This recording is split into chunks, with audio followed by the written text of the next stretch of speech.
আধুনিকতার এই যুগে মানুষ নিজেকে আরও আধুনিক করার দৌড়ে হারিয়ে ফেলেছে প্রাকৃতিক বিশুদ্ধতা। বিদ্যুতের ব্যাপক উন্নতির এই সময়ে মানুষ এখন বৈদ্যুতিক ফ্যানও ব্যবহার করতে চায় না। গরম কাটাতে এখন ঘরে ঘরে এসির ব্যবহার বেড়েছে। তবে কি জানেন, শুধুমাত্র গাছ লাগিয়ে মানুষ এসির মতো ঠান্ডা বাতাস পেতে পারে।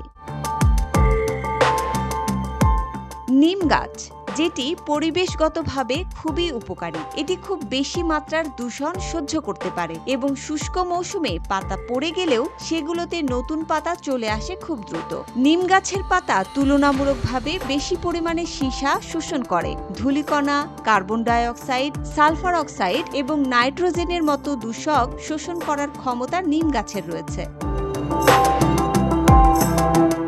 1996 সালে আন্তর্জাতিকভাবে একটি সমীক্ষা ইঙ্গিত দেয় যে নিম গাছ শিল্প এলাকায় ও শহুরে দূষণ দূর করার জন্য সবচেয়ে উপযুক্ত প্রজাতিগুলোর মধ্যে একটি।